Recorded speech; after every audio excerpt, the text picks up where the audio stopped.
Good morning. Welcome to the Pasquale Project. I am your host, Zeb Pasquale. So my guest today is someone I've known for about 4 or 5 years, and he's special because he's probably the youngest guest on the show so far. And probably the youngest guest I'll ever have. I don't want to say like never, but maybe in a long time. I met him when he was 17, right? Yeah. 17.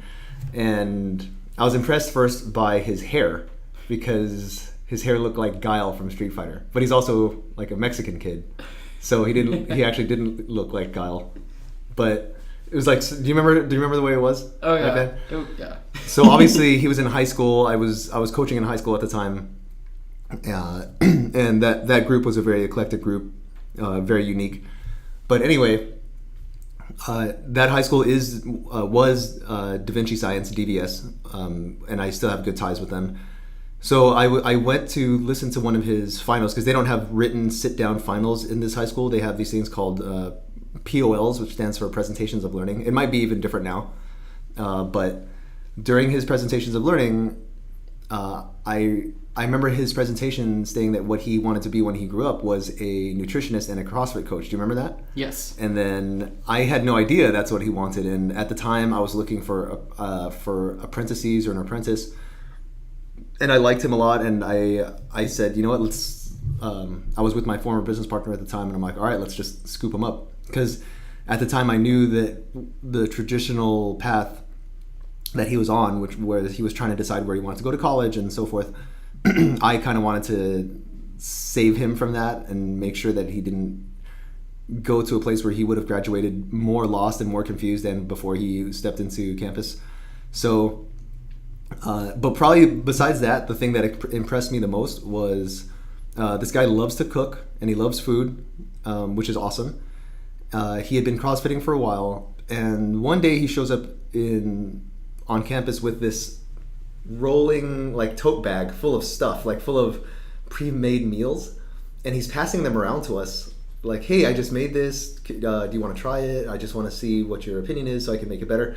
And he started doing this day after day. First of all, if you have a friend like that, never let them go, because that's something that you just generally is good to have. Who just runs and cooks for fun and just gives it away for free. It's not sustainable at all, but that was a good sign to me. And as I sat back and I watched as he just did this more. And if you're big into free market economics, you can kind of probably predict what happened next. Because the more people that he gave this stuff to, the more the feedback that he got, he improved his product.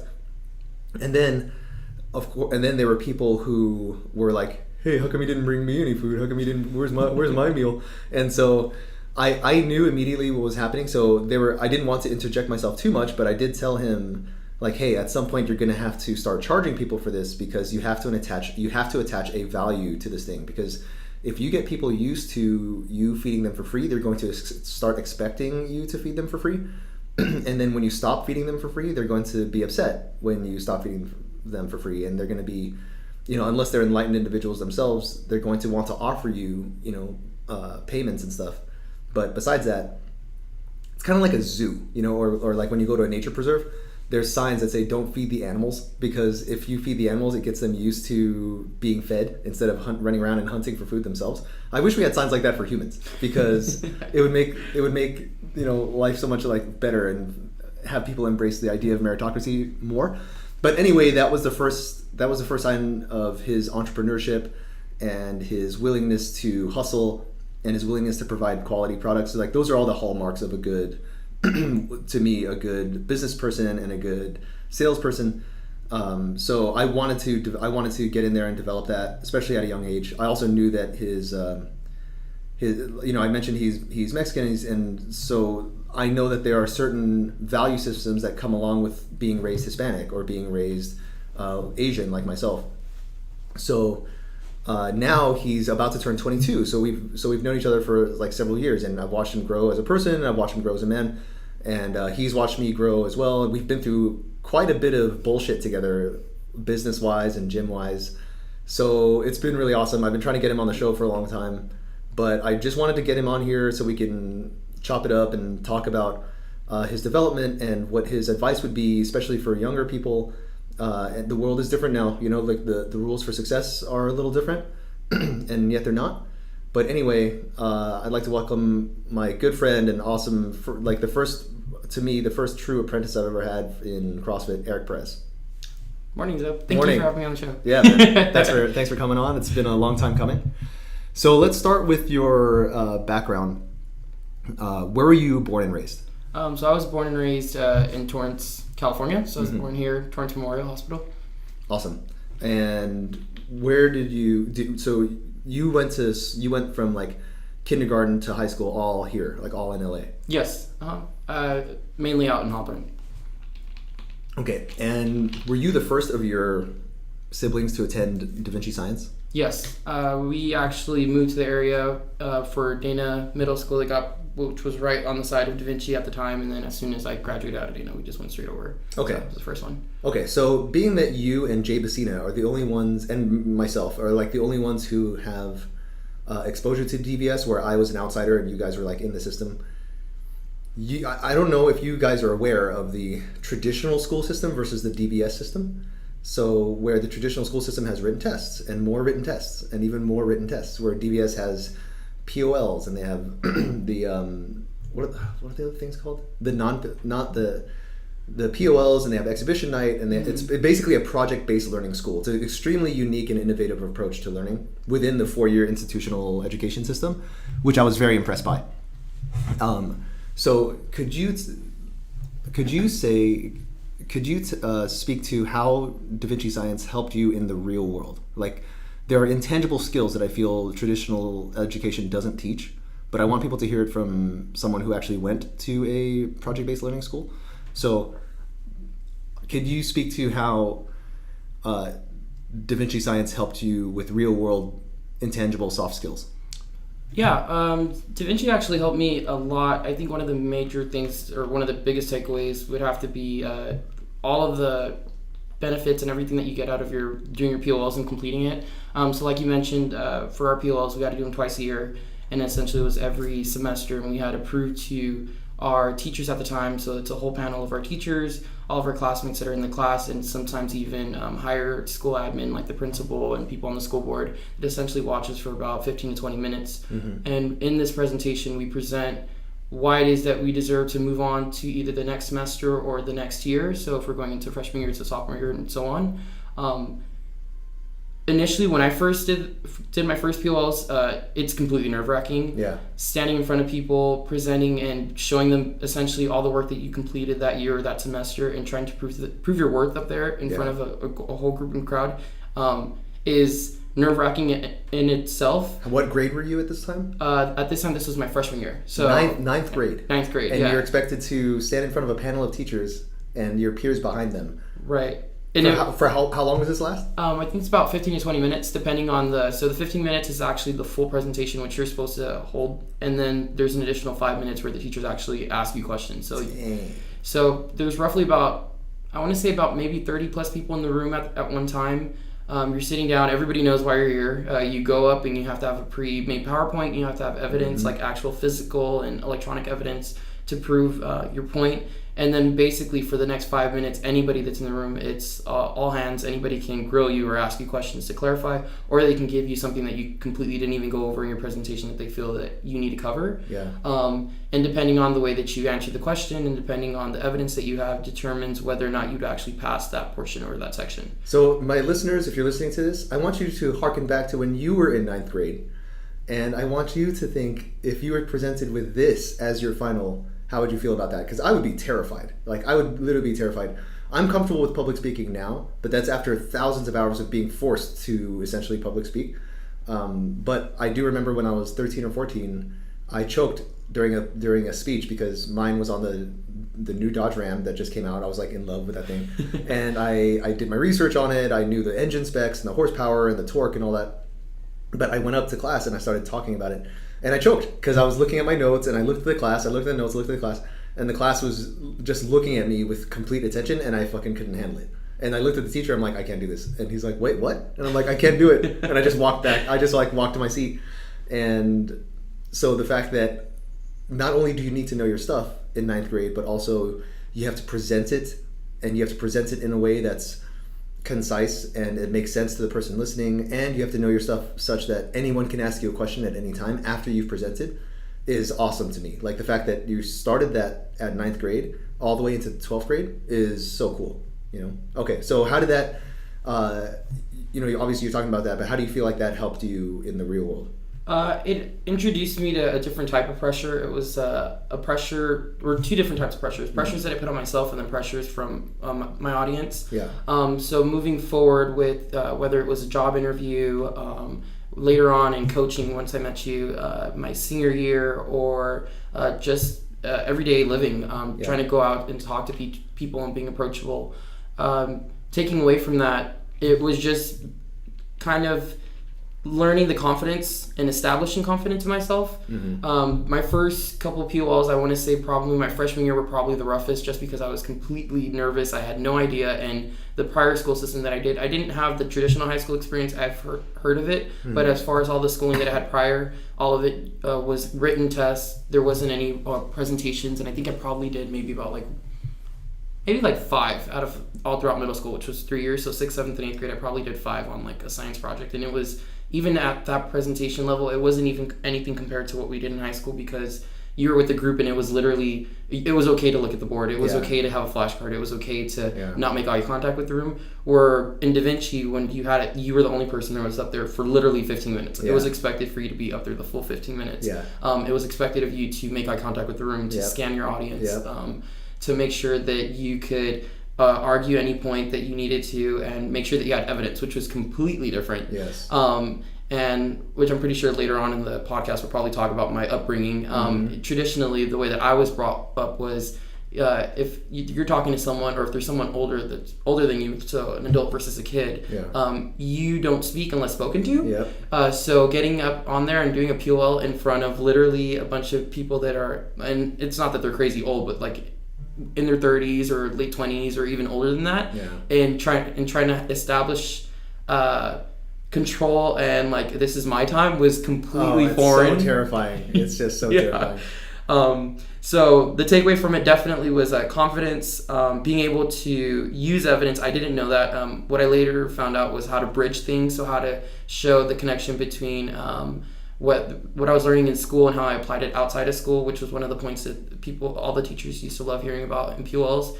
And the second thing was actually exposing my weaknesses and talking about how I grew from that. So in your POLs, you're given an opportunity to explain, like, hey, I was learning in math class, the quadratic formula or something, and the first couple weeks that I was learning it, I struggled, I failed all the tests, the quizzes were, crap, I didn't understand anything. But in the POL, you're allowed to show them and tell them, it took me a couple weeks, but I later grew and applied it in, whatever project that we had to do. So learning those skills, and I literally apply them all the time. How? Currently, last semester so I go to El Camino College. I'm trying to be a firefighter. There's actually an oral interview class that essentially is a POL. Yes. So it's pretty funny. It's with a chief named William Warren, and he's a retired LA County Fire Department firefighter. And the class essentially is preparing us. There's a portion for our job once we go through backgrounds where we actually sit in front of a panel. It's exactly like a POL setup. There's a representative of the city, there's a LA firefighter, and then there's a paramedic or a fire chief that's there. And essentially what I do is I just sit in a chair, kind of similar how we're set up here. Oh, so you're sitting, you're not standing. Okay. No, not standing. And the difference is I'm not actually presenting anything. I'm literally sitting there for them to grill me for about 30 minutes. So moving forward now, a couple years later, going to El Camino, I literally sat in this class and took this class in hopes of learning more information about some of the questions that they would ask me. And I was actually one of the prime examples. So I literally every day I was put on the spot and asked to actually be the demo person, because nobody wanted to do it. But it only made sense because all of the other students who were in the class didn't go to Da Vinci, didn't have presentations like we did, or didn't have finals like we did. So they were all scared? Completely How old were these other candidates? Oh, some of them were older than me. They're like in their late 20s, mid 20s. Man. Yeah. So it was funny. Like I literally, the teacher's like, okay guys, like, hey, this is gonna be very nerve wracking. It's cool if you like shut down, if you use ands or buts. And he's like, do I have any volunteers? And nobody did it. Yeah. This class was probably about like 5 or 6 months. Yeah. And out of those 5 or 6 months, I was the main person being asked every single day for like 4 or 5 months. Yeah. But it was pretty funny. At the end of the class, the teacher's like, I still don't understand why you took this class. Like, you didn't need this. Yeah. Like, did you have to take it? Is it a requirement? It's actually just an elective. I was just more interested in getting the information as far as the questions that they were going to ask me. Okay. Yeah. Okay. Awesome. Awesome. So I do like the culture aspect that you brought up earlier as far as eye contact and stuff like that. I do want to delve into that a little more. But so you're at DVS. What grade were you when you met Bassina, Jay Bassina? I met Bassina my senior year in high school because I took him for psychology. Okay, so you were a senior. Yeah. All right, listeners, by the way, Jay Bassina, I think he's my episode 2 or 3. Anyway, look back at my episodes. Bassina and I have a good time. We talk about stuff. I'll have him again. So anyway, you met Bassina when you were a senior. Was he teaching CrossFit? Is that how you met him? Actually, I met him first. I think he was teaching CrossFit at the time, but I initially first met him because he was my psychology teacher. I see. Yeah. Okay, so yeah, Bassina also teaches psych and anatomy physiology, which at DVS they call it something else. Like human body systems or whatever. So, so I was your first CrossFit person then. Yes. Okay. Yes. So why did you join CrossFit? So it's actually kind of funny. At the time, which maybe if we talk about it later, I had went through my whole weight loss program and thing that I got forced into through Torrance Memorial. I injured myself, and point being is from that day forward, I originally thought I would never touch a weight again. Mm-hmm. So I had signed up for everything, absolutely everything. I did Zumba, I did marathon prep, I did like some circuit training that had no weights. So let's talk about it now. So so are you cool with that? Oh yeah. All right. So I just asked Eric why he joined CrossFit. I want why, the real crazy deep why. Like it sounds like you were overweight. At the time, and someone had to tell you that you were overweight, or like you knew it, but you needed someone to tell you. It was more of I knew it. It was consistent. So I go to Torrance Memorial for all my physicals and my checkups. We had seen our doctor. This is our family doctor for years, and essentially our doctor would always compare. So I have 2 other siblings, and my brother is the complete opposite. He can eat a chocolate cake and not put any weight on. I just look at it and I gain like 5 pounds. Yeah. But essentially every year that we were going, I'm not sure if for the listeners or if you've seen this, but they have like charts where they like basically have like a predetermined like this is normal rates and growths where kids should be growing at, and the doctor would always show me how I was like skyrocketing and I was like double where I should be. So I vividly remember when I was 14, I went in for my normal physical. I was in middle school. I think I was probably, this should have been my 8th grade year because this was prior to me going into DVS. I went in, the doctor sat down, and literally she said the exact same spiel that she had told me 2-3 years prior consecutively. And essentially this time, I don't know if she just wanted to clarify the point or she just fed up with saying the same spiel. And she's like, okay, I want you to visualize yourself, like cut your body in half. And literally she's like, just imagine I've separated your lower body and your upper body. And she's like, now cut your lower body in half. She goes, I need you to lose about the weight that you have in one of your legs. Gotcha. So she's like, I need you to drop like 30 or 40 pounds, which to me was like horrendous. And the image that I just had in my head was kind of bizarre. So essentially she's like, you're going to be put in this, I think it was called like a health and wellness group or study class. Well, what do you call it? It was basically a on the verge of or already classified as obese kids. Okay. No, you called it something else. I want you to say it. I was like, I'm like, wait, what did I call it? You called it fat camp. Oh yes, it was fat camp. And it's exactly what it sounds like.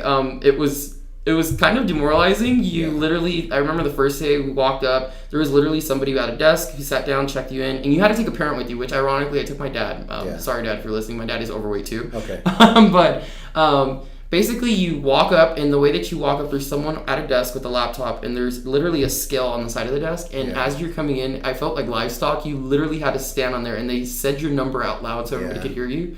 And just to really demoralize and kind of stick it to you, they'd ask you to come up with either a fruit or vegetable that started with the first initial of your first name. Okay. So for the rest of my time in that program, they referred to me as Eggplant or Eric.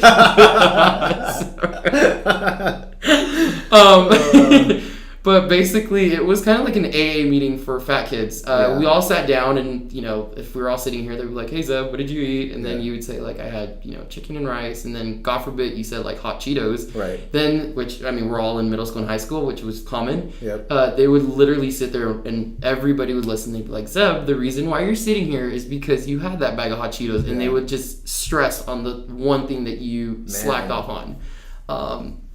I later, a couple weeks into the program, actually injured myself because they decided to give kids dumbbells and have us play tag. Wow. So we went, and I essentially went out with my right arm, which is probably why I have a little bit of weird things going on with my right shoulder, and I went to go tag someone, and something just didn't feel right. Yeah. So their way of fixing it was like, they're going to have a doctor check it out. The doctor basically was like, "Oh, there's something wrong," and guess what? You just all of a sudden graduated. Wow. So, yeah. Did you graduate with weight loss?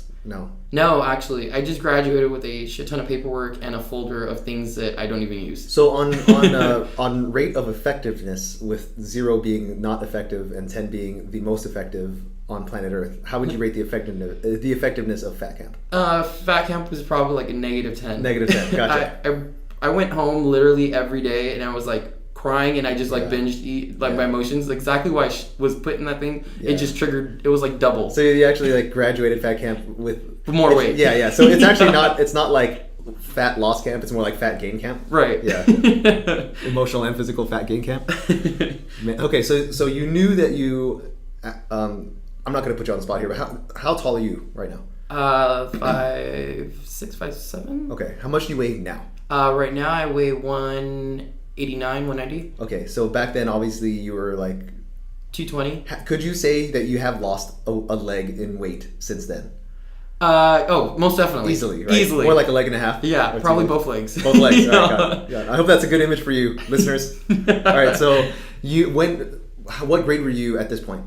At this point, with the weight loss? When you left Fat Camp, less prepared to lose weight. Oh, this was my freshman year of high school. Okay, so between freshman year and senior year, you still haven't met me. You said you still didn't know about CrossFit. What did you do between freshman year and senior year to like try to lose weight? Or did you try anything? Yeah, so I did try a lot of things, and it was actually funny. I literally, when I got out of that fat boot camp, I was just completely just pissed off. I hated the world. I was in a really dark spot. Yeah. And I ate all my emotions. Yeah. So between that summer, from that transition of middle school to high school, which was 8th grade to 9th grade, I literally begged my parents to get me like a gym membership or do something. Ironically, where I live in Hawthorne, right in back of Hawthorne High. Yeah. So if anybody's familiar with that area, there's a shopping center where it used to be a Bally's. I think it's now Coast Fitness. So there's always some sort of gym that was set up there. Point being is, I had convinced my parents, and I was like, look, if I save up enough money, would you guys just help me out? And because I knew I was underage and I would need somebody to just like sign paperwork or something like that. Right. So I asked them if I had raised enough money, could I get the gym membership? My dad was like, yeah, if you get it, you can totally do it. So that whole summer, I literally hustled and did like side jobs here and there. I'd go with my dad, or try to see if I could help out in the neighborhood however I could. I accumulated enough money to make it to get the gym membership. America being as great as it is, there's a gym, and literally we're in that shopping center, like probably about 5 feet. There's a Burger King right on the side. America. So I walk into the gym, money in hand. Yeah. My dad was going to meet me there because he was literally 5 minutes in driving. Yeah. As I walk in, I actually talked to one of the trainers, and he was the person that I had scheduled at the time. And he actually redirected me to the Burger King. Why? Because he thought that I had accidentally somehow managed to walk into a gym, not the Burger King. Dang! So literally, all the money, and I have like the proudest kid. Like I feel like a kid walking into like a toy store or a candy shop. Like literally, my money is in my hand. Like just fucking take my money and fucking give me a membership, and I just want to lift and lose weight. Yeah. And literally, that fistful just like shoved the money back in and just like turned into a livable fate. No way. I didn't know that. Yeah. That sucks. My dad like pulls up and he's like, hey, we're doing this. And I'm like, nope, get in the car. We're going home. No. Wait, so what did the trainer say? Oh, no. Well, that's the thing. I was just so pissed off that he said that. I didn't even give him an opportunity. Yeah. But what I looked like at that time, I mean, I was really overweight, and maybe he just assumed that I was a kid. But even if I was just a kid, the the fact that he was just like, hey, Burger King's like right over there. Right. Yeah. So Damn. I actually later on at that moment I like hated it, and of course in my head I'm like, I fucking hate fit people. Right. You know. Okay. I understand. But I'm so happy that actually happened rather than me investing money and later something come out like that. Yeah. So from that point, what grade were you when that happened? This would have been pre-freshman year. So it was that awkward transition. So I would have been right before high school. Yeah. So at that point I was like, you know what, I should be able to do something on my own. So I had subscribed to literally every fitness thing that I could. So I went on like menshealthmagazine.com. I had subscribed to like their weekly, like, hey, how to get abs in like 10 days. And I did like looked up like Weight Watchers and trying to do research. So a lot of it was from my freshman year to meeting you my senior year was a lot of just beta testing on myself. I had kind of remembered some of the things that I learned from class, even though now with the knowledge that I know it's not as effective what they had given me in class, but I kind of understood the concept. So at the time I was eating, every time I'd sit down to eat and have a meal, I was used to our traditional Hispanic ways. I'd have 2 adult-sized plates. I drink anywhere from 6 to 12 sodas a day. I definitely snacked all throughout the day. How many sodas a day? 6 to 12. Like cans? Cans, okay. Like cans. If it was like juices, I could probably down like, all bullshit aside, I probably could finish like a gallon of Sunny D in like 2 days. Wow. In addition to the 6 to 12 cans. Yes. I want you to think about that for a second. 6 to 12. That's a 6-pack to a 12-pack of pop. Yeah. Every day. Okay. And just to confirm the point, like even now, like sometimes when I see like my favorite go-to sodas at the time were the Shasta Tiki Punch flavor. Yeah. And Cactus Cooler were like the Cooler. highlights. So what were you eating? Eating wise, I was everything. I had enchiladas, I had chili rellenos, I had, rice. Yeah. My dad's Puerto Rican, my mom's Mexican, so my dad would make like tostones, he would make bacalao. A lot of the traditional Hispanic foods from both sides of the family were either deep fried, heavy saturated in like oils and fats, breaded, and the portions were just out of control. At the time, it was amazing. Yeah. And it was. I'm glad you described it because the only thing that you said that I understood was enchiladas. Like, I didn't understand anything else. The bacalao and arroz con gandules. But yeah, it sounds decadent and Hispanic. Yeah, but so it was funny. So I decided, I was like, hey, I'm gonna try dropping soda first, and that was actually really hard. Okay. I don't know if anybody's ever done that. I don't. It's hard. Yeah, I was like it. It was kind of like what I imagined someone weaning off of drugs would feel like. Yes, withdrawal. Withdrawal as fuck. It was just the cravings, the fact that I knew it was in the house and it was easily accessible. Yeah. And just the pattern of I knew that I was drinking I would literally drink a soda before my meal, a soda with my meal, and a soda after my meal. Wow. So that's how I accumulated 12 sodas in a day because I would eat about 3 to 4 times a day. Yeah. So getting off of that was crazy hard, but it was actually interesting because I was right about to go into high school. That was roughly about the time that I was going through puberty too. Yeah. So I literally had like the worst skin ever. Yeah. The minute I dropped sodas, and I was seeing like a dermatologist like every month, and I was getting like these acid face peels where they essentially put this thing and it literally would swell up my face and my whole skin would peel off. Mm-hmm. The minute I dropped sodas, my skin cleared up. Yep. Without any exercise, without diet change, just sodas alone, I dropped about 15 to 20 pounds. Well, did your dermatologist tell you to do that? No. Did he or she even ask you to?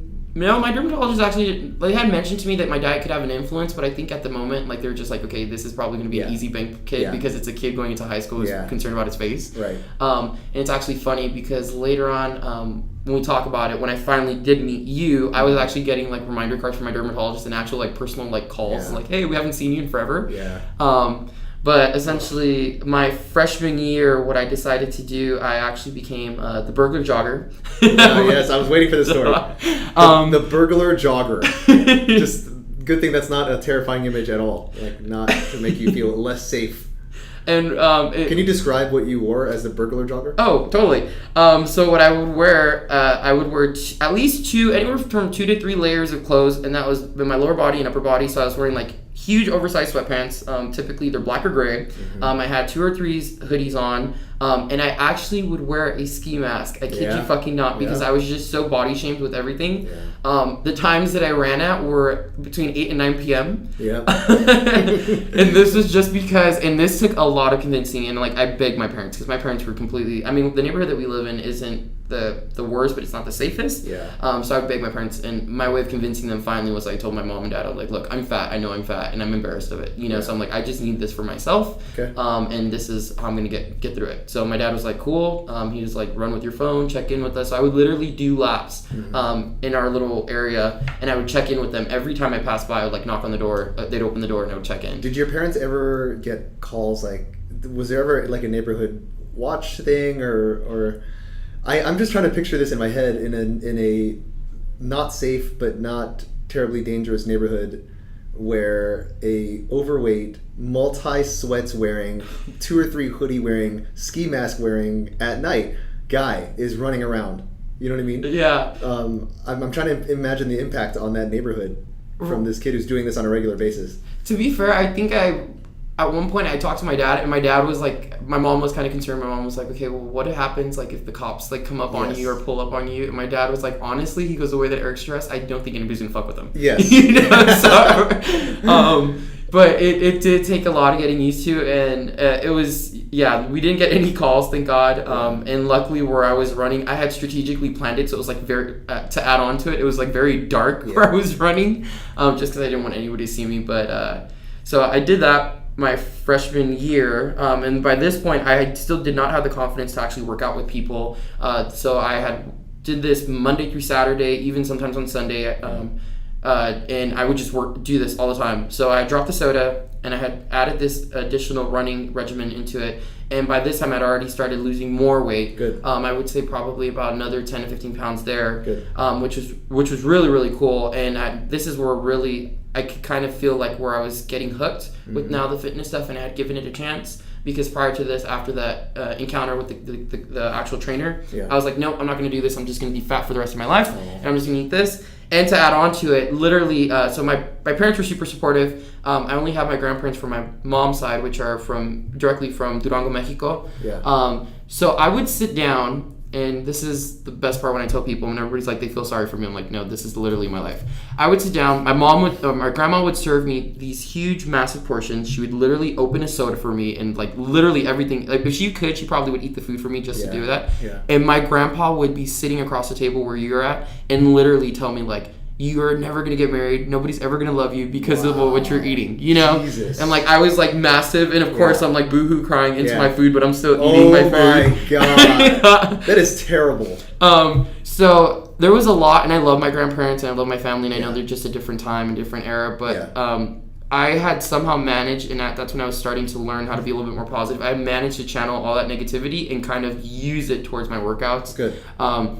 So that's what I was like, you know what, fuck this. The world's going to treat Eric like a fucking, like, this monster. I'm going to give him the monster, and that's where the burger jogger came in. So freshman year, I did all of that.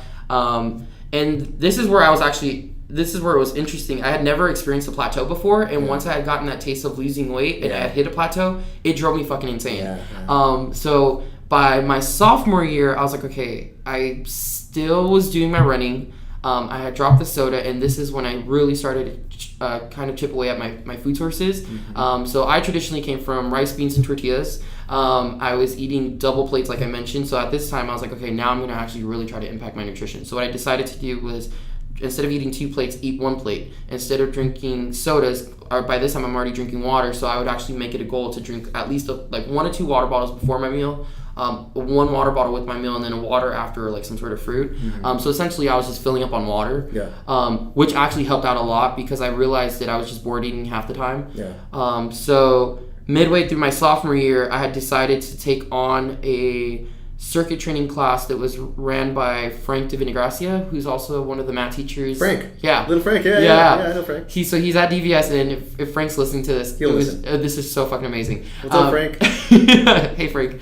I took his class, and this is literally, I was like completely nervous. It was so nerve-wracking. And the way the DVS was set up, it was literally the class that was now what was that? We're now where communications is at. So he owned like his classroom was in the far corner. We had PVC pipes.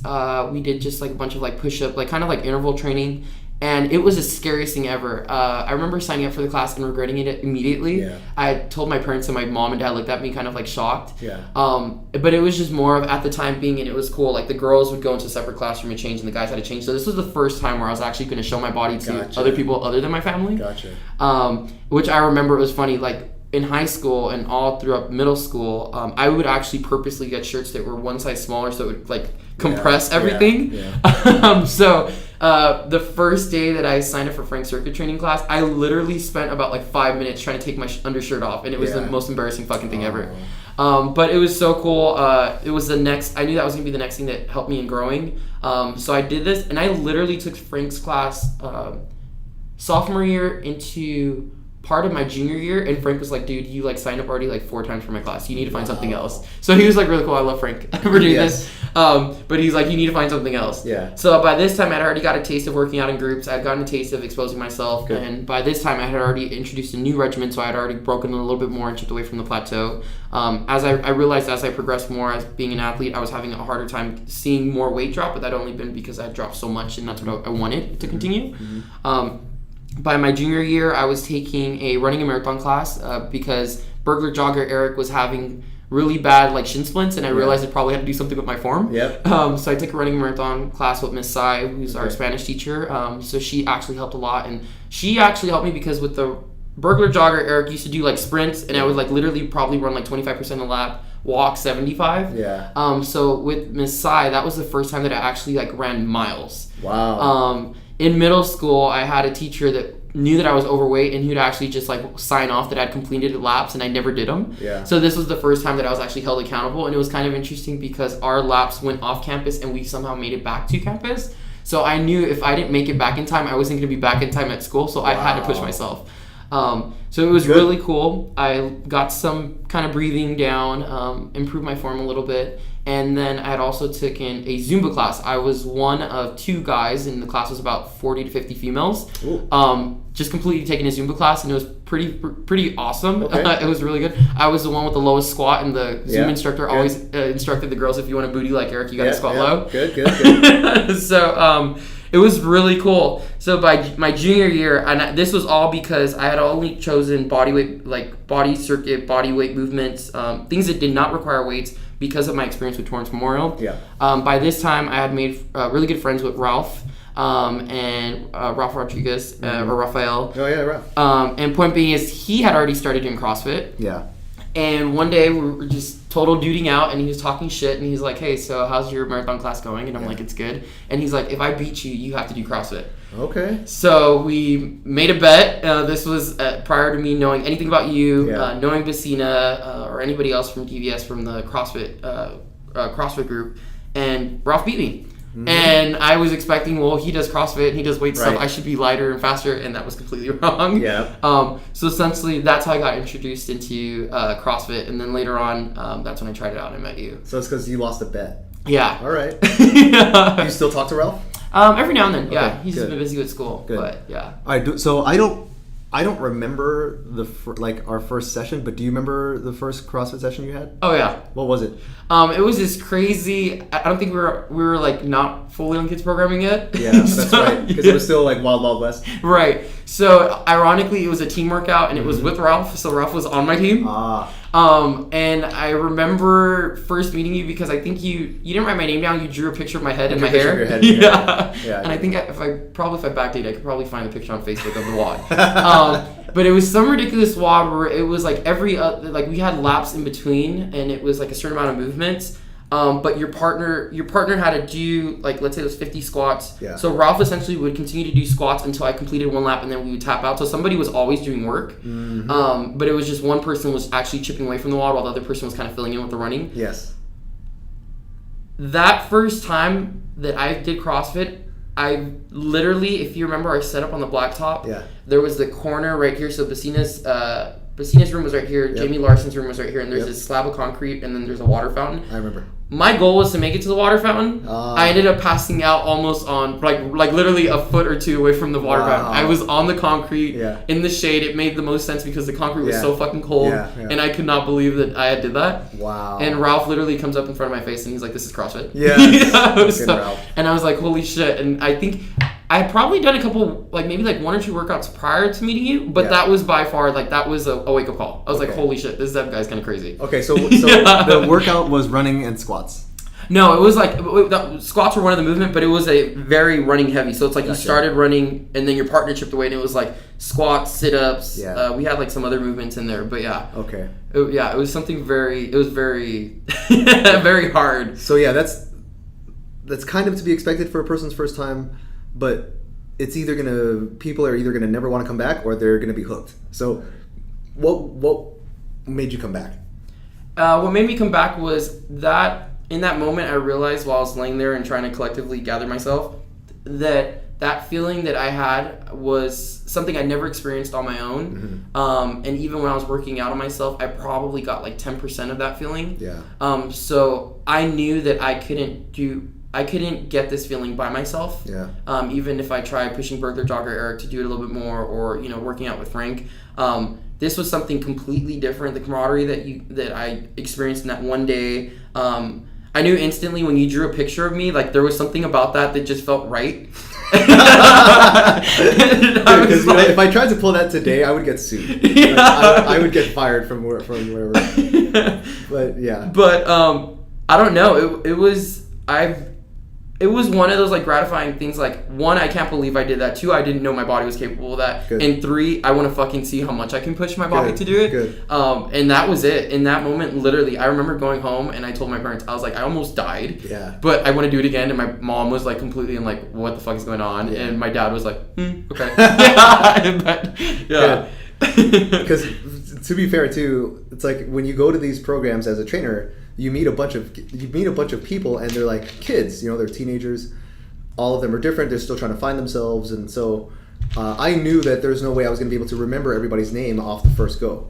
So when I was like, the program that made a big difference for me, kind of like you, was also a program that was not inside the regular core curriculum of the high school. It was outside of the core curriculum of the high school, which was the cadet program I was in. But I remember because the turnover was so high, it was like 80-90% turnover, where like if you have 10 people join, 8 or 9 of them will be gone inside of like a year.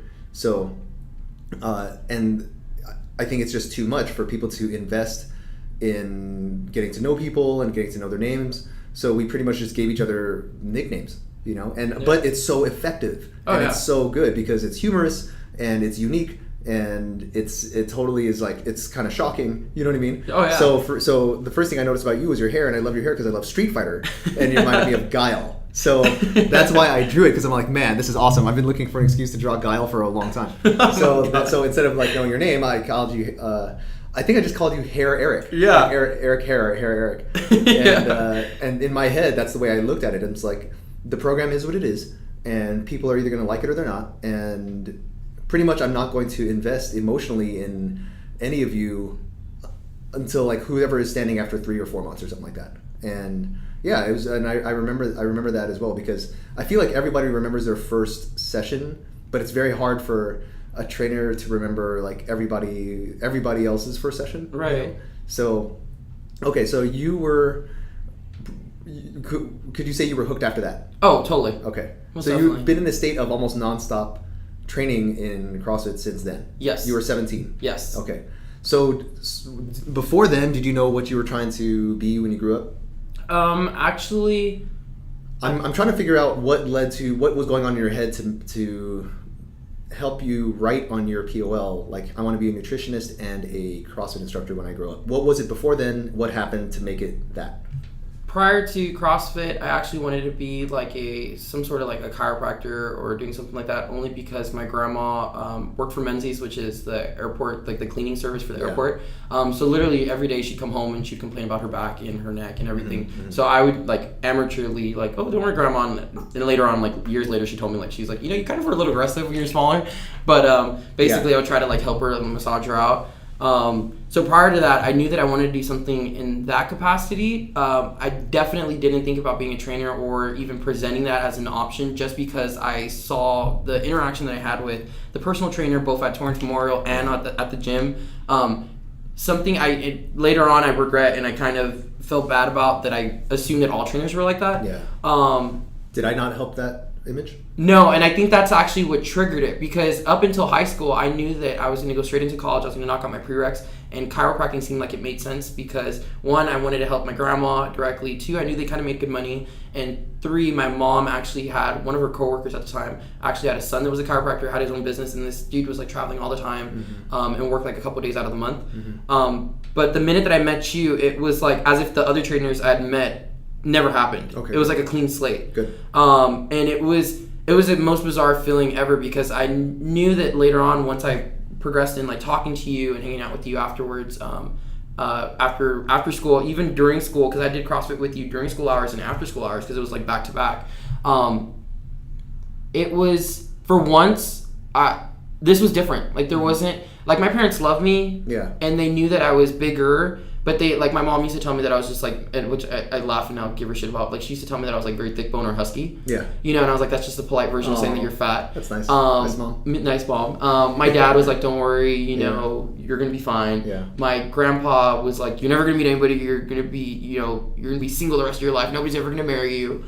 Which isn't bad, by the way. Yeah. My grandma was like, don't worry, mijo, and then she slid into their plate. But from that moment when I met you, and in that moment and later on in the years as we got closer, I realized that this was the first time that somebody actually I had hope for me. Yeah. Like, this was the first time that somebody didn't just see the 220 Eric or, you know, the size 42 pants and the double XL shirts. You know, this was like, you just saw me as an athlete, whatever version that was back then, you know, and this was the first time that it wasn't just like, hey, you're going to be okay, or don't worry about it. So you'll find someone, you know? It was like, no. You saw something in me that I didn't even realize I had. You know, I just came, and in my head, I was like, well, fuck it. I'm just going to do a fucking workout and, you know, okay, whatever, you know, this guy named Zeb, you know? Yeah. But I think that was it. And I realized that feeling that you gave me, I wanted to give to somebody. I didn't want somebody to go through the same cycle that I went through. I was just lucky enough that I actually rechanneled the energy, and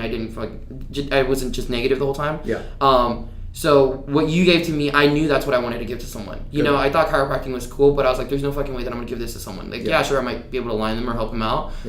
But I knew that whatever it was that, and I can't even just, even like now, I can't even describe it. Like, people ask me, like, how does it make me feel? I'm like, I can't put it into words. The way that I feel about my body now, or the confidence that I have now. But in that moment, what you did, I was like, I know this is what I want to give to people. And that's when I was like, okay, whether it's through nutrition because of all my beta testing on myself, or what later on I would find out through you, I knew that I wanted to help people in that capacity and change the image of, okay, this is what a trainer is, and the interactions that I had prior to them, and I didn't want somebody to be overweight and not be able to, not feel like they could approach someone like that. Good. So I kind of, that was this turning point. Cool, yeah, because I mean, I've been blessed with really great mentors growing up. Like I said, some of my mentors were like Vietnam vets and World War II vets, you know, so imagine trying to live up to that, you know, and that's in addition to, because I played 3 sports, so that was in addition to like the guys I looked up to in wrestling and in swimming and in cross country, believe it or not, like I ran cross country. And so it's something that, you know, they made huge differences in my life, like without which I would be a completely different person. So that is kind of the way of the world, and that someday you are going to meet people who you'll recognize in a situation, and you'll see them on a vector that's not headed in an awesome direction, and you're going to be in a point where you can change that vector. I'm not sure if it's happened now, because pretty soon I'm going to ask Eric what he's up to now and what he does now, and is it congruent with being a nutritionist and being a CrossFit trainer, because I actually think it kind of is, you know. So first of all, I'm very happy that you are at where you're at. Eric and I spent a lot of time together back at DBS. You know, something like life happens, you know, you lose a gym, you like part ways, and then, you know, you come back to each other. So yeah, I was a different trainer back then as well. Like I've been humbled. I learned a lot of stuff.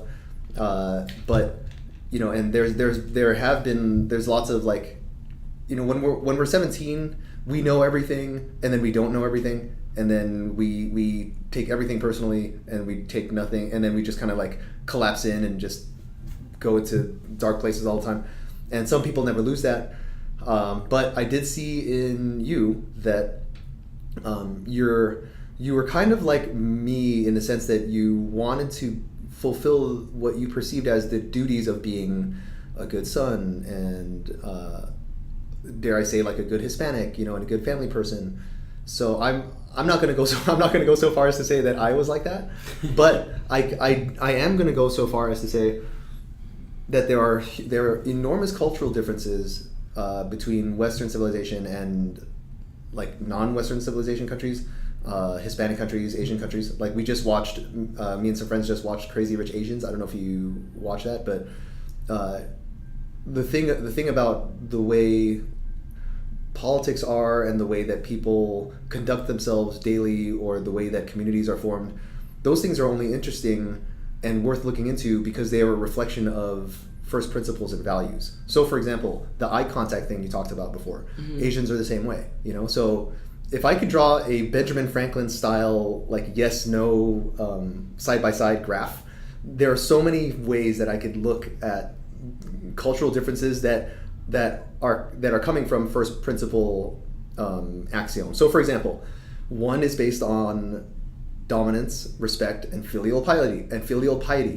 I guess I wonder which one. Whereas the other one is based on meritocracy, competence, and individual rights. And so where one is based on one is like eye contact, no. Eye contact, yes. And so one is very based on tradition and caste systems. So if you are born into a lower class of citizen, that is where you'll be, that's where your children will be, that's where your whole name will reside, and how dare you try to think that you can either shift up or marry into a higher class. Whereas in another one, it's not that it's expected, but it's possible. It's possible that that if you're born into a certain class, it's not your fault. But if you die in that class, it is your fault. Like it is your responsibility, and you can shift up. So we've got these two cultures, and I'm not going to say that one is worse than the other. I am going to say that both of them have their good and bad, and but there is one where people are trying to migrate from one into the other. It's not like one is trying to go to the other one. You know what I mean? Yeah. And so like I'm not like. What is it? Like I can do whatever I want. Let me just go over to the side where they actually control everything. Exactly right. Yeah. One is based very much on like control and guilt and shame, and the other one is based a lot on freedom and responsibility and virtue and blah blah blah. So obviously I've you can tell which one is which, and that is what I saw. Like I saw that inside of you was someone who was yearning to be free and wanted to be free and wanted to. There's a whole big world out there that you wanted to explore and deserved to be explored, and you wanted to find your place in this world, but you weren't going to be able to do any of those things within the current system that you were living in, and so I am all about loving your family. I'm all about being loyal to them, but I think the way I see it is like, so for example, when I moved away from my house, my dad tried to give me this huge like guilt trip, and it's so funny because it was a lot of like, well, if you don't like it here, you should just leave. I was like, all right, well, okay. Yeah. And then I leave, and he's like, well, your other friends don't leave when their family needs them the most, and like passive aggressive guilting. You know what I mean? Yeah. And in my head, I'm like, oh my god, like time is the most important thing to me right now. Like I don't want to waste another second and a half listening to this illogical bullshit. You know what I mean? Right. So I could see that in you, and that's why I fought so hard for you to be free, and that's why I fought so hard at every turn I had, because I knew even with as much time as we were spending together, it was nothing next to the amount of time that you were surrounded in that environment. Right. Like so how you said that you were sitting at your table and your grandpa's telling you all this literally just negative stuff, like whether I've never met your grandparents, but I'm trying to imagine if it was in like a joking manner or if it was in a serious manner or maybe both. Like I'm not sure, but to be told that you're going to be single forever, no one's going to marry you, and you're in tears and you're still shoveling food, doesn't sound like a healthy environment to me. Right. It just doesn't sound like a program I want to be a part of. Right. Nor is it a program that I want any of my people to be a part of. Right. So, and you're underage, you're essentially trapped. So I knew I couldn't get you out. I couldn't emancipate you in the classical sense, but I could take steps to chipping away at that, and I could like emancipate your mind, you know, and so make you realize that this is a fight worth fighting for, you know. So like I remember my dad would like give me lectures, and just I would look at the clock and he'd start talking to me, and that's not fair for me to say that he was talking with me, because it was more like talking at me. You know, yeah, like there's no exchange, right? Because of the whole like you're the child and I'm the parent, therefore you know nothing, right? And if you know something more than me, it's like this affront to our race, or you know? or you're talking back, exactly, right? Or it's a sign of disrespect. Yeah. So, and in my head, I'm like, but what if you're wrong and I'm right? Like, is this not like? So anyway, but it's literally 4 or 5 hours of nonstop talking. Like, you know, you couldn't get a word in. So I just hated that environment. I thought it was like wrong and unhealthy, you know. So I can imagine it wasn't exactly like yours, you know, because I loved working out and everything, but I knew that if you stayed in that environment 100%, there's only so many places that it could lead to, and none of them would be good towards maximizing the thing that I did see in you, because I did see things in you that deserve to be let loose. That's why people fucking come here. You know what I mean? Yeah. So, and I knew I had to fight like hell. Like, to not only did I have to fight that system, but I had to fight the preconceived subconscious systems in you that already were fighting itself. So, for example, a lot of people like worry about external circumstances. Well, if only my schedule was this, or if only this person wasn't in the way, or if only the fucking freeway was a little shorter, or if only the 405 had more stuff, or if only my fridge was filled with fruits and vegetables. That's kind of true, and it's kind of not. Like, even if a person gets everything that they want, there's no guarantee that they won't have to also deal with their own wants of ease and their own laziness and their own fears. Those things are real too. Oh yeah. Know? And so from my end, every time I was with you, I had to make every second count, and I had to tell you, I had to show you, I had to make you say it yourself, I had to make you show it yourself, and I had to present you with levels of pain that were different from the pain you were already experiencing, you know. Yeah. And don't think that like I did any of that out of spite. It was truly it was because more than me, what's more important than me helping you realize who you are as a person, it's more important than me helping you like fulfill your potential. Underneath all of that, I have to act as a proxy to the real world for you, because the environment you were in was hiding you from the real world, and under the guise of trying to protect you, you know. So that's why, like, to bring it back, that's why I was the way I was, you know, and I could tell sometimes you were just like, oh my god, I don't know what to do, like fuck this guy. You know, I thought the Zev guy was so cool, but he's not. He's just like another one of them, and you know, fuck them. And that's fine. You know, I was like that as well. I was mad at my mentors too before, and I got that. Like I totally got that. But now you're in a place where you are training people. Now you are in a place where you can kind of free agent yourself to cooking for people. So where are you at professionally now? Because it sounds like you're juggling 3 or 4 things. Yeah, so as of right now, I'm mainly, I have my primary job and I'm going to school. So I'm currently going to El Camino College. Got permits as soon as I finish the Fire Academy, which I've already applied for. I'll be graduating hopefully within the next couple months with an associate's degree in fire science and technology. Right now I'm working for a video game game dev company. We're making like virtual reality video games. Awesome. In the marina. So it's actually really interesting. I've been with the company for about a year. I actually met through a client that goes to the gym, which is Chris Bussy. And basically I was looking for a job, and I remember I was tired of the job that I had previously, and I was just, nothing against females, but I was just working in an all-female office, and I was like, every day they had problems with dudes, and I resembled something of a dude. So I remember I was like, you know what, I'm gonna fucking just post in the Sprite page and find out what happened. So I posted, and Bussy's like, hey, you want to apply your CrossFit stuff and just move shit? And I was like, cool. Good. So I essentially came in as the office assistant for him, and basically I was kind of like my job skills were all over the place. So it was like I would come in and build stuff, I would move stuff, I'd help IT out. So the point being is, while I was there and I was working, I realized that so many people, because this job just requires them to be hours at their desk and they're in virtual reality, which is an additional, unfortunately sometimes has negative health effects on them. A lot of them are having mobility issues. A lot of them are overweight. Our whole QA department was on vitamin D supplements because they weren't getting enough sunlight, so they actually had a deficiency. We're located in the marina, which is fucking nice. In any aspect of the marina, literally you could walk anywhere and it's nice. There's good places to eat. So point being is, I remember asking Bussy and approaching him and just hey, you do remember that I have my CrossFit background, my trainer? He's like, yeah. And I'm like, would you be cool with if I, on my lunch break, took a couple people out to train? And then he's like, honestly, it's your lunch break. You can do whatever you want. Okay. So point being is, I talked to one of our art director at the time. His name was Lance. And he used to be a big gym guy, and he would go running every now and then on his lunch break. So I told him, I was like, hey, we should go out. So point being is, we managed to get a couple people. We essentially ran them through a kind of CrossFit / circuit hybrid. We didn't have weights. We didn't have everything. It was literally what we could do, burpees, push-ups, squats, and things like that, sprints.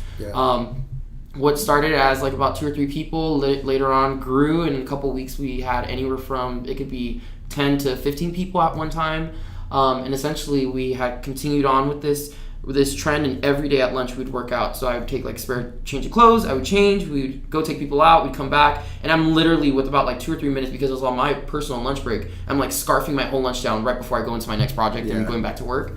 So point being is, I'm not familiar with the game dev industry. Well, at the time I wasn't, and I didn't realize how common it was that once you're done with projects, let's say for an example that you are a specialist in, I don't know, army style drawing or something like that, and our next game is going to be something very cute and cuddly. If your skill set doesn't apply to that, they will completely cut you from the project, and you have to go, essentially you're kind of like a contractor.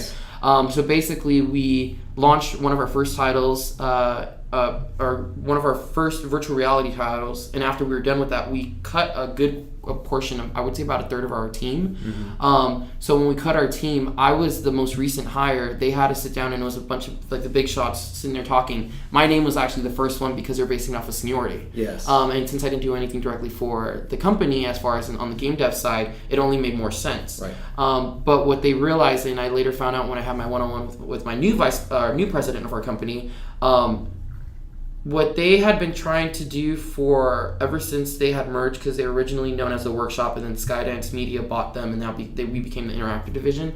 They had been trying for years to build a company culture, and they were unsuccessful with it. The people, literally, it would be like me and you are working, we're on literally the same level. Your suite is 10 feet away from my suite. I know you from your tag on our platform that we talk on, which is Slack. But I've never interacted with you. I've never seen you in person. We've never shaken hands or anything. I just know that your name's Zeb on there, or whatever your name is.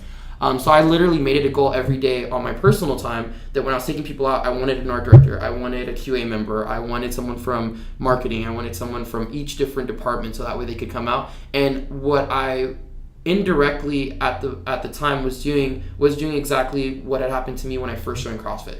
I was making a culture. I was getting people to mingle. I was getting people to work out together. And later on, it was so cool because it was literally, it's oh yeah, I've been working with Zeb for 2 years. I've never seen him, but I know he's online. And then literally it was holy shit, you're in suite B and I'm suite A. So everybody was now talking at lunch. They were meeting, they're hanging out. Literally throughout the office, people were talking about the WOD, and they were talking about how sore they were and how Eric and Lance kicked their ass, or Lance ended up leaving us, so I took over the fitness group. And essentially, when all these big shots talked after we launched the game, I was literally the first person. They openly told me, they're we were going to cut you. You were the first person. They're just based off of seniority and because of your position.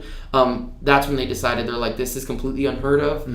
You're not supposed to be part of the game dev industry, but what we're going to do is make something that's not supposed to be here. And basically they're we're going to make a health and wellness department. You're going to be our in-house trainer and our health and wellness coordinator. So I've been doing that. So cool. So many lessons to be learned from that. We can make a whole other podcast on just that, but that's what I wanted people to hear. And it was I was completely stoked, and it was so fucking cool. They literally posted on our Slack, and everybody was oh my god, like so happy. Yeah. Literally, I like went into the channel because originally my name was like Eric Perez and is that like office assistant. Yeah. So I like went in there and it's like Coach Perez, health and wellness coordinator / in-office trainer. Awesome. And it's so fucking cool. So I've been doing that now, and so now what I do for the company is I train people. I have 2 classes that I train twice a day, a noon class and a 4 p.m. class because we're so big now. Yeah. And it's kind of it's really interesting. It reminds me so much of when I first started CrossFit, like the grit and like the startup of it. So all of our like weights and dumbbells are like donated, like people brought from their home gym, and like literally people are like, oh, I use it for like a doorstop. Yeah, I'm gonna bring it in. Good. I went to Home Depot, bought like PVC pipes and cut them myself. Good. We have like a bunch of rollers and stuff. We have an official like fitness page channel, so people literally just sign up and we can like literally, oh my god, Eric wrecked my legs. There's literally like 10 to 15 comments every day of like talking shit about me about how I butcher people. Yes. Finally, you get to feel the hatred, the hate that your clients have. Yes, and it's like so funny, like trying to like program and like doing the programming. The other perks that are also added on. So anybody that walks in through our door as an employee, doesn't matter what level you are, whether you're an intern or you're a director or a lead or producer. I'm one of the company perks, and I actually plan on posting it later on my personal site. They actually just launched our website, and I actually have like a section on our website. So they're like, we have a professional coach in our facility. Very good. So I train people twice a day. I offer nutrition counseling, so I make macro plans for people. So all of our employees are on a macro plan with me, and I check in with them once a week.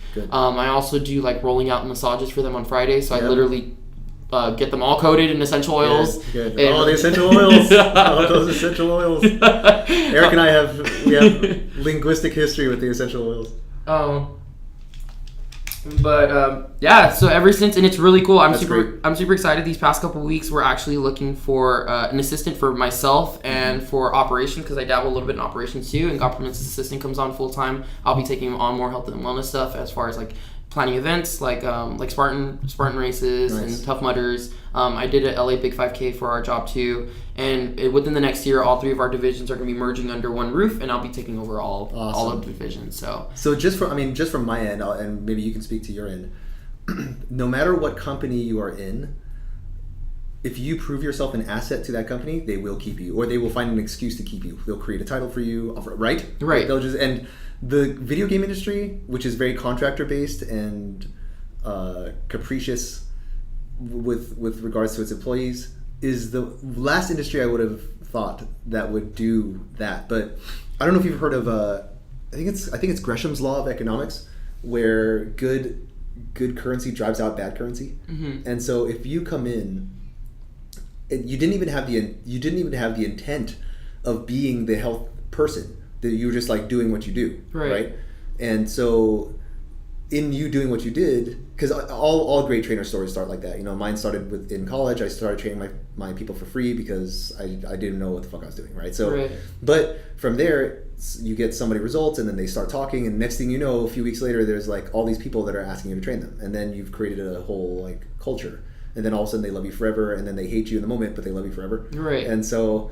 Yeah, so would you say that you have kind of fulfilled what you wanted during your POL? Like, do you feel like you fulfilled the nutritionist / CrossFit trainer thing that you said that you wanted during your POL? Oh, most definitely. Yeah, and it was exactly like you said. This wasn't like my intent. Actually, this was supposed to be like a stepping stone, just like something temporarily while I found like a better job. Mm-hmm. At the time, I was like, well, okay, this is cool. But yeah, I think it's. I finally had that self-gratifying like kind of like experience like where I was like, oh my god, this is exactly what I wanted. Yeah. That in that moment of like the first day that I met you, I was able to produce that for other people. Yeah. And anybody that, not that it's a stereotype, but the gamers I work with are your traditional gamers. For sure. They're either overweight, underweight. They don't have the best eating choices. They are very introverted, which I learned like my first 2 months there. I literally talked to my IT guy and I'm like, dude, I think everybody hates me. Yeah. But I realized that it was because I was so confident with myself and I was so extroverted. And my thing was like with all the techniques and everything from us working together as me being your apprentice, and I knowing that I needed to establish rapport with them and establish to them that I'm a professional. I know what I'm doing. I'm not some amateur who's just like, hey, let's just do a couple push-ups. Like I wanted them to realize that this is my CrossFit background. I know what I'm preaching, and I did that with everybody, and it was like the greatest thing ever. And I think it finally hit me when people were coming up to me and they're like, I haven't done this in years. I haven't felt this way in years. Literally I've worked with so many people and some of our employees that are no longer with us because they moved on, that are like, I lost like 10, 15 pounds. I had some guy who was like doing intermediate fasting, and literally he was like on edge. It looked like he was like if you didn't know him, you probably thought he was on something. Yes. But it was just, he just wasn't cycling his things right. His carbs were way too low. His protein was like skyrocket. And I balanced him out, and he's like, dude, I've lost 10, 12 pounds. And he was even working out with me. It was just like strictly food. Awesome. My boss like lost weight too, like my current boss, and she's like loving it. And one of the most successful people that I have right now, his name's Nathan. This guy must weigh about maybe 130, 140. When I first met him, he was like super, super thin. He reminds me of my brother. He wasn't eating at all. Very, very quiet. And he's one of the first, like, he's part of the OG team for us. Like, he came out with us on our park days because we originally started at the park that's right there next to Ralph's in the marina. So we literally just took up a space, and we would just work out, do the body weight stuff. And point being is, ever since he started with me, he never told me why it was that he started, or what it was, or that he enjoyed it. He just always showed up. And now months later, dude's like arms are big. He's actually got like a butt now. Good. And like he's putting on some weight. And normally he's actually a level designer, and his producer would like tell him to do things, and he was like kind of like a gopher. Like he would just jump, do it, yes sir, no sir, whatever.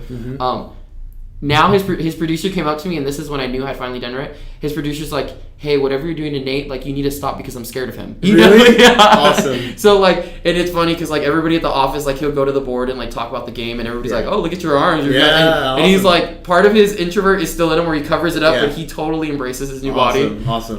And that's when I knew. I was like, dude, this is amazing. This is so great. It is the best. Yeah. And it's something you can literally, you feel like you could do your entire life. Oh, totally. Right? Without a doubt. And that it's actually one of the things now, and that's actually a talk that I've been having with my parents. God permits, we all merge under one roof. And, I mean, if the money's right, and we actually, because now they stopped construction. They were originally going to just build this building up, but my position, because all three of our divisions, we deal with sometimes high class or like really not high class, high profile people. Our media division, we had a Christmas party, and granted, some people had a couple drinks. A couple people were coming up to me, and they're like, why do the video gamers get a personal trainer when we're the ones with the deal with celebrities? Like, it makes no sense, you know? So our other division was trying to figure out a way that they could buy me out and outsource me to them. That is awesome. So point being is, when I talked to my HR person, she was actually like, your position is like, you're being spread like wildfire. Like, everybody wants you in all divisions. The big shots, David Ellison is the owner of our company. His dad, I think, is like the second richest man in the world or something like that. He wants to meet me at some point. Awesome, dude. Which, like me, I'm like, I literally, when I describe my job to people, I like put myself below the janitor because I was like, I do nothing like directly like that. But now they're like, no, we're building a building with showers so that you can still continue to do what you do and potentially. That's huge, dude. Yeah. That's huge. Yeah, it's not the position itself or even where the position sits in the case system on paper. Right. But it's the effect that you have on the entire company. Oh, and it's like, they see without. I don't know that they had like a backroom meeting to see how much money Eric gains or saves the company or how much productivity Eric gains or saves, but it's obvious. It's like it's so simple and it's so obvious. Right. Because I feel like most companies know that if they invest in the health of their people, that it's going to improve productivity, but they don't know where to look for it. They don't know how to find it. They wouldn't know what it looked like even. Well, they would know what it looked like if they found it, obviously, because they found it, with you. But dude, that is epic. Yeah, that is epic. And I think one of the coolest projects that I was able to launch when I went into position was I implemented a fresh fridge in our office. Okay. So in our office, it was exactly what I expected, minus the Monster. Yes. What's the Monster? Like Monster energy drinks. So when I was offered the position, and prior to me going to actually going into the office for the first time, I was like, okay, I'm gonna walk in. There's gonna be like Doritos all over the place or Monster energy drink. I don't know. Literally, we had every soda available. Yep. We had every chip available. We had every Kleber or whatever the little troll is, the little cookies that they make. Yeah.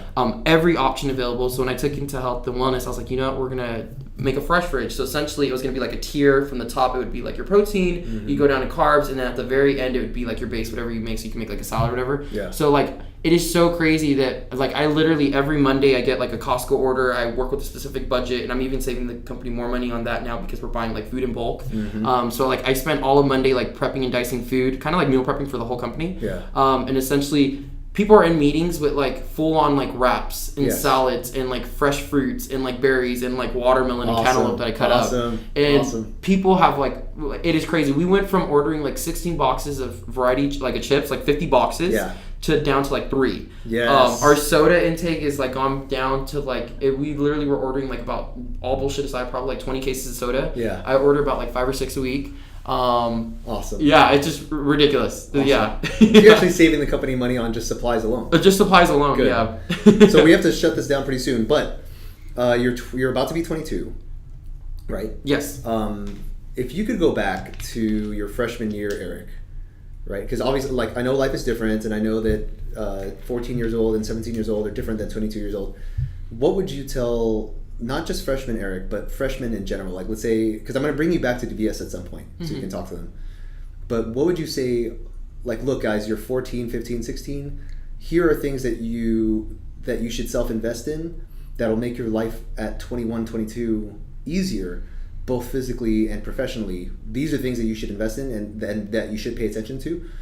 And here are things that you should not invest in and should not pay attention to. What would that double list look like?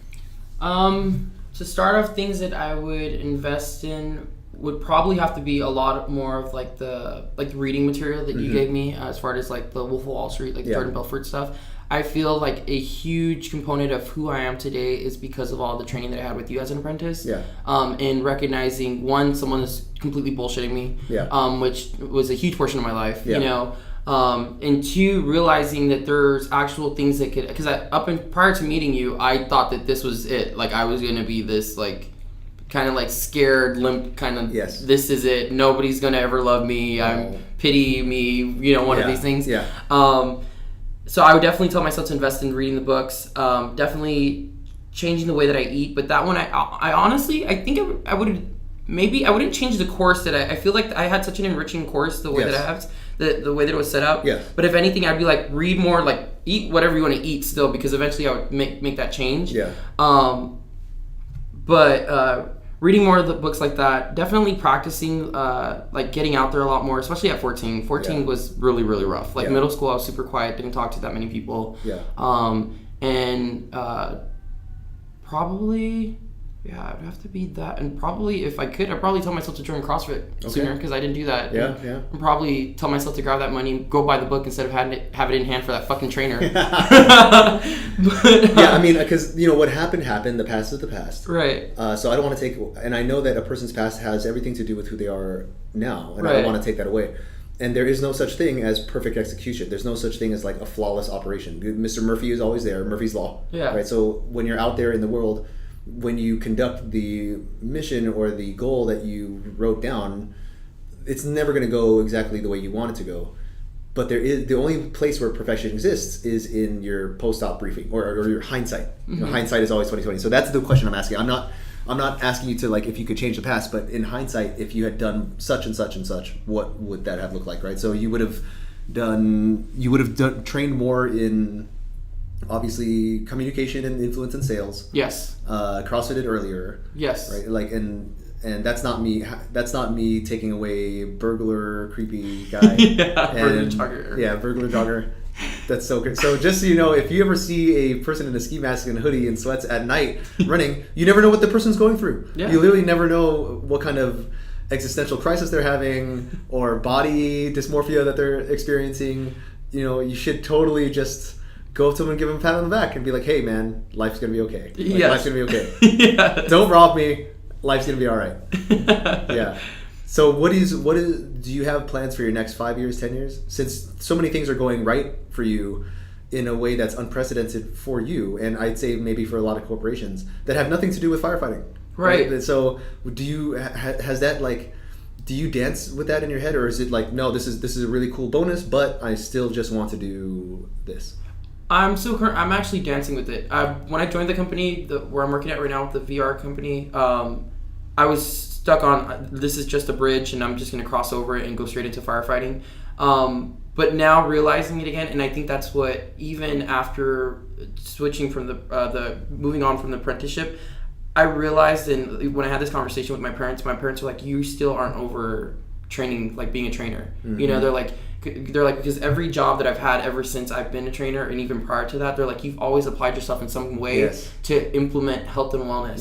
You know, and my dad's like, I think you're indirectly doing firefighting because it's physically demanding and you want that camaraderie. You know, so he's like, which only makes sense. He's like, you wouldn't get that up. He's like, obviously cops are fat. So he's like, which it's like a running like feud between firefighters and cops. It makes sense. But yeah, I don't know what that looks like in 5 or 10 years. I know that I'm going to finish my associate's degree, but I'm going to see how this plays out with all of us, all 3 of our divisions merging.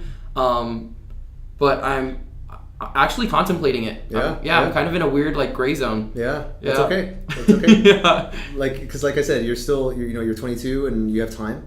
You can actually fuck up until you're like, you can make the wrong choices up until you're 27 and you'll still be okay. You know, so literally the next 5 years could just be mistakes. You could go back to being burglar jogger. Right. And you still know how to get yourself out of it, you know? So no, that's really great, man. Any last, usually I end it with like, sell your shit, you know, so because a lot of people that I have on they're kind of settled in their professions. They usually have a product or a service that they're peddling. So I want you to, whatever that looks like for you, like sell your stuff. I don't know if you offer your cooking services or your home call services, or I don't know if your company like takes people, but I want you to take the next minute or two to like sell your stuff, or to just send a last message out to listeners. Thank you for having me. Thank you, listeners, for listening.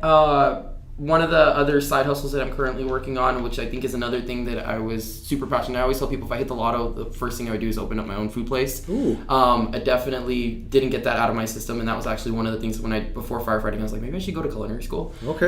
But prior, when I first met you, I was doing, like you mentioned, the pre-made meals. Unfortunately, I don't have the time to do that now, but what I realized with all of the knowledge that you gave me with all of the entrepreneurial reading, and now with a lot more confidence, because before it was like, oh, you're going to buy this for $5? You know? Now what I actually do is I do home services for meal prepping. So essentially people hire me out and I walk them from square one all the way down to the finished thing. So we go grocery shopping together. It is an hourly rate, and it varies depending if we're doing like a macro where we're actually tracking all of your blocks and like your exact carb, protein, and fat ratios, or if we're just doing like a generic just to get you on what a meal prep looks like. So essentially people hire me at an hourly rate. We go grocery shopping together. I go to their house and they literally just watch me cook. So it's kind of like having a private chef. I go in, I cook all the meats, cook everything that we need to do. We pre-portion everything. I explain to them the process, and I tell them like my thought process as I'm walking to the grocery store. Like, okay, I go to my proteins first. This is what I get. This is how I match them. And then I clean up, wash all the dishes and everything, and I literally walk out. So I've already had a couple clients, some from actually the VR company, some from the gym, and some that actually reached out to me from Instagram. So if anybody's interested, you can always check out my Instagram. And that's Eric Perez _WAD. But that's my side hustle, and I think that would be pretty much it. All right, cool, man. I appreciate you being on the show. Would you come on and do this again? Oh, hell yeah. All right. Thanks a lot, Eric. Thanks, Eb.